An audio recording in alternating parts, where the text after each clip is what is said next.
Hey guys, it's Ray, welcome to my channel, and today we're here to unbox the Nintendo Switch Lite.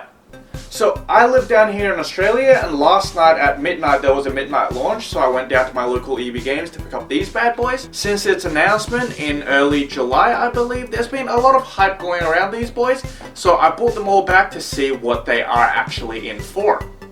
With that said, let's get started. Also, I might be giving out a brand new Nintendo Switch Lite for free at the end of the video, so if you want to know how you can win one, keep watching. So here in front of me, I got all three different colors because, well, this is technically the first Nintendo Switch Lite product with different colors at launch. I mean, with the Nintendo Switch, we had Joy-Cons of different colors, but that's about it. So I bought all three of them really to just check out which color I like the most. So obviously, immediately, we do notice that the box is a lot smaller because it doesn't have Joy-Cons or docks. And when we open it, we got the console itself. Immediately, I do notice that the console is substantially lighter. And inside we have a user manual and an AC adapter that, by the looks of it, is identical to the AC adapter of the Nintendo Switch. So, focusing on the system itself, when you look at it, it's a really nice piece of hardware that actually do feel quite nice in terms of its layouts.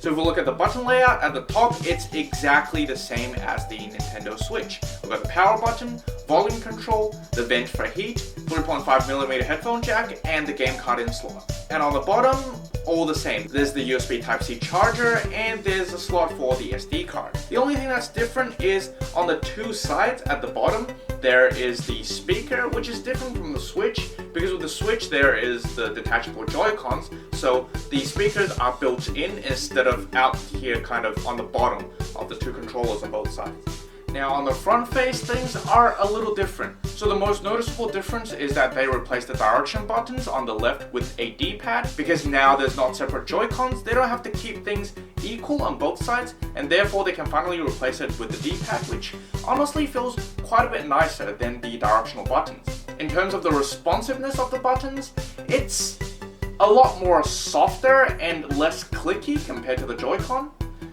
So if I just grab my Switch,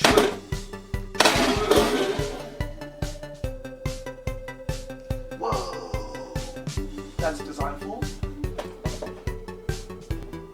So with my Switch, if you click the Joy-Con, it almost immediately gives you that response. Like the moment you click onto it, it's like it's already responding. Whereas it's a little mushier on the Nintendo Switch Lite. It feels closer to when you click a Pro Controller in terms of the button feedback, at least just by pressing it. I haven't opened it up yet, so I don't know exactly how different it is when actually playing video games. But just by pressing it, it feels a lot less responsive and a lot more muted in terms of sound. Shoulder buttons are same compared to the Nintendo Switch. The shoulder buttons are also quite a little bit less responsive. Honestly, it's incredibly subjective which one you like more. For me personally, I kind of like the Joy-Cons a bit more. I like that clicky sound and that immediate response, immediate feedback of the buttons. But hey, I'm sure there will be a lot of people that likes the button responsiveness of the Nintendo Switch Lite a lot more.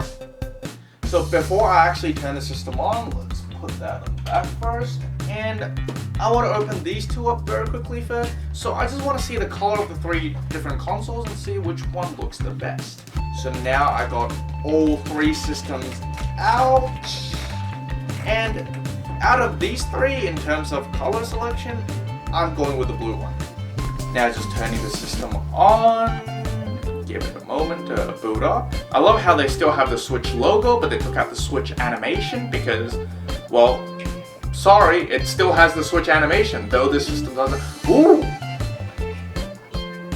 So I don't know if you guys can hear properly, but immediately what I notice is that the speakers on the Switch Lite seems to be more impressive compared to the Switch. It's quite a bit louder, and the sound seems like it comes from both ends, so it is really comfortable listening to it compared to the Nintendo Switch. In terms of the screen, it seriously doesn't feel that different.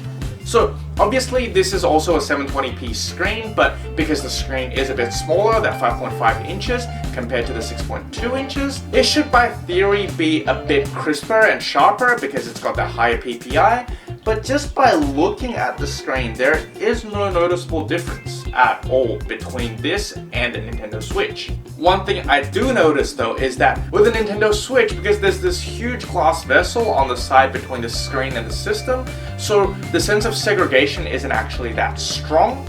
Whereas with the Nintendo Switch Lite, you can clearly see this one's probably not as obvious because it's the gray system, but if you had like a yellow one, for example, I'll boot up the yellow one. So yeah, so it's not as obvious on the gray system, but if you look at the yellow system, it's incredibly obvious. Because they made the vessel yellow to fit the rest of the color theme of the system, so there is actually this bezel between the actual screen and the vessel, and that creates a kind of segregation because the color of the system is so vibrant. That segregation is not something I'm a huge fan of. So actually, in terms of that, I would actually prefer looking at the Nintendo Switch because I'm just used to that huge glass vessel being there. Whereas with this, maybe I'll get used to it after I see it for a couple of days, but just at first glance, I immediately notice the bezel, and that actually makes me a little uncomfortable. Okay, that's it guys, so this is not really a review video or anything, it's kind of just me taking them out of the box and the things I immediately notice. I'm going to spend 24 hours with the system, pull my thoughts together, and this time tomorrow I will upload a proper video reviewing and comparing the system to the Nintendo Switch and arguing whether it's worth buying. So, speaking of the free giveaway, as you can see, this is a brand new channel, so I thought, what's a better way of saying hello than doing a free giveaway of a Nintendo Switch Lite? So if this video and the video going to be uploaded tomorrow combines to 50,000 views or more, or if the channel reaches 1,000 subscribers within 1 week, I will give away a brand new Nintendo Switch Lite of your choice. So all you have to do is like the video, subscribe to the channel, and leave a comment in the comment section down below on what you think of the system to win your potential Nintendo Switch Lite. With that said, I'll see you guys in the video tomorrow.